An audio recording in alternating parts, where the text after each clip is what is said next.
15 de mayo de 2018, la empresa Kellogg's anunció el cese de sus operaciones en el país. La razón, las restricciones acabaron con su capacidad de producción. Entonces, Maduro repitió la única línea que se sabe de memoria en su guión de destrucción. Se la hemos entregado a los trabajadores y la empresa está produciendo. Y el propio gobernador de Aragua se metió en la fábrica de Kellogg's. Vamos a reactivar la planta en el día de hoy. 4 meses después, ¿qué sabemos de las azucaritas? Aunque circularon imágenes como esta, y la nueva cuenta de Twitter de la Kellogg's tomada solo informa de esto, cuenta la leyenda que algunos han visto en Aragua o en Carabobo algunas cajas de cereal que no han llegado a ningún otro estado. En Venezuela hay una sola verdad: empresa tomada, empresa arruinada.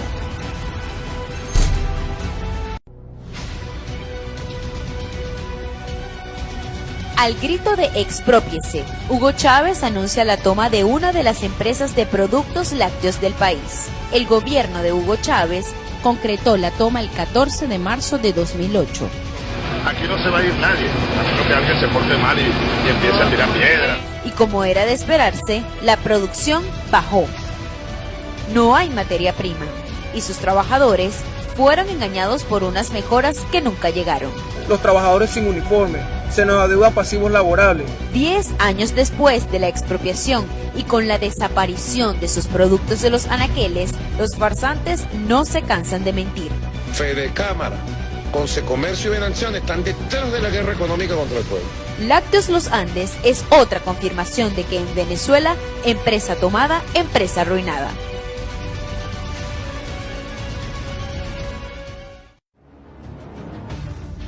En Venezuela, los niños ya no nacen con la arepa bajo el brazo. El popular refrán quedó para el olvido cuando el régimen decidió que también sería productor del maíz para las arepas. En Venezuela, existen 27 plantas para la producción de harina con la que se hacen las arepas. Y a punta de expropiaciones, el gobierno se hizo del control de 18 de esas 27 plantas, por lo que solo 9 son operadas por el sector privado. Entonces, si ellos tienen el doble de plantas que el sector privado, ¿cómo es que los farsantes aseguran que en Venezuela no hay harina de maíz por culpa de Capitalismo, sabotaje, la guerra económica, guerra psicológica permanente? Lo que nunca te van a decir los farsantes es que todas las plantas de maíz del régimen producen a pérdida y que son ellos los únicos responsables de sacarle a los niños la arepa debajo del brazo. En conclusión, lo único que fabrica este régimen es hambre. Vamos bien. Al sur de Maracaibo se ubica Termozulia, proyecto que supuestamente independizaría al Zulia de la energía generada en el Bajo Caroní. Y vaya que lograron emancipar al Zulia, devolviéndolo a la prehistoria de vivir sin luz. Si el gobierno no ayuda al pueblo zuliano. Fue un proyecto que supuestamente le costó al país 40.000 millones de dólares. Sí, supuestamente, porque según investigaciones, solo en la construcción de Termozulia 4 se detectó un sobreprecio de 48%. Pero los farsantes han demostrado poca creatividad para poder justificarse. Comenzaron de nuevo los sabotajes. La única verdad es que compraron equipos usados y Termozulia opera hoy a 25% de su capacidad. Así que la próxima vez que te vengan con la excusa del saboteo, recuérdale a los farsantes que ellos son los culpables de someter al primer estado del país a vivir sin luz. Acabaron con la plata. 17 de enero de 2010, Hugo Chávez anuncia la expropiación forzosa de la cadena de automercados Éxito y Cada a nivel nacional. La cadena Éxito pasa a ser de la República. La toma de supermercados Cada se concretó en junio de 2010 luego de un acuerdo que le costó a los venezolanos 600 millones de dólares. Un mes después, nació Abastos Bicentenario. El pueblo venezolano cada día se alimentará más. Con estas nuevas adquisiciones, el régimen se apoderó de gran parte de la producción, importación y distribución de alimentos, para desgracia de los venezolanos. A veces hasta lloro porque mi hija se para en la mañana y me dice: mamá, que vamos a desayunar y no tenemos nada que darle a nuestros hijos. Bastaron solo 8 años para que desapareciera, y así los venezolanos se quedaron sin bicentenario y sin comida. Los farsantes insistirán en que la escasez de alimentos por la que tú hoy tienes que hacer cola es culpa de la guerra económica, pero aquí la única verdad es que Abastos Bicentenario se pudrió.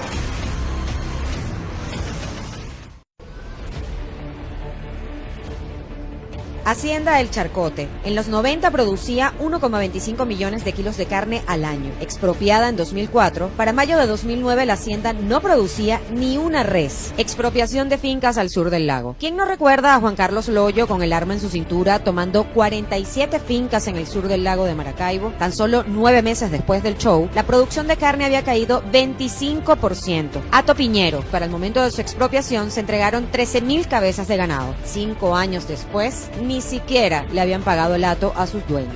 Hato el Frío, expropiado en 2008 con 25.000 cabezas de ganado. 2 años después, los trabajadores reportaron que las reses habían sido sacadas del hato ilegalmente para ser sacrificadas. Esta es la ecuación de los farsantes. Tomaron 5,8 millones de hectáreas y en paralelo a cada expropiación aumentaban las importaciones de alimentos. Y hoy lo único que los farsantes producen en el país es desolación y tristeza.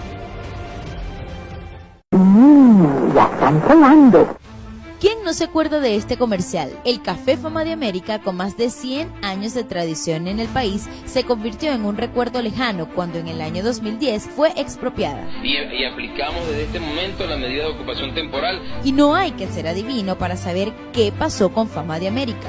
En 2017 no producían ni 600.000 kilos de café, cuando antes producían 12.000 toneladas. Con la misma suerte corrió Café Madrid. En mayo de este año solo produjeron 7.749 kilos. La empresa está en quiebra. Los venezolanos temblamos cada vez que escuchamos a los farsantes decir: ¡vamos a expropiar!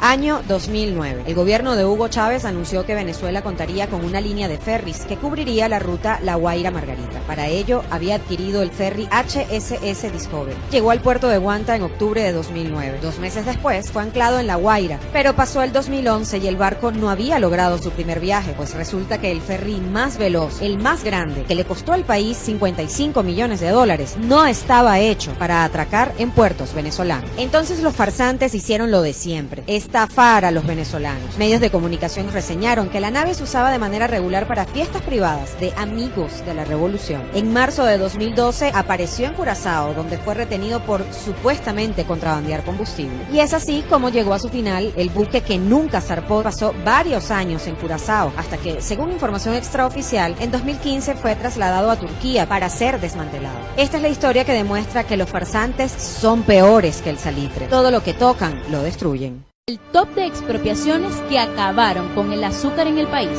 4. Central Azucarero Cumanacoa, expropiado en 2005 y 6 años después, solo produjo el 50% de su meta. 3. Central Azucarero Cariaco, expropiado en 2009, producía más de 63.000 toneladas de azúcar. Para 2011, solo llegaron a producir el 11% de esa cantidad. 2.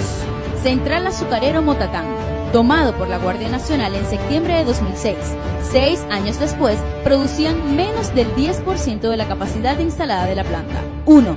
El caso más emblemático es el famoso Complejo Agroindustrial Azucarero Ezequiel Zamora. Procesaría el 20% de la demanda de azúcar en el país y a duras penas arrancó en 2011. Hoy está prácticamente en ruinas.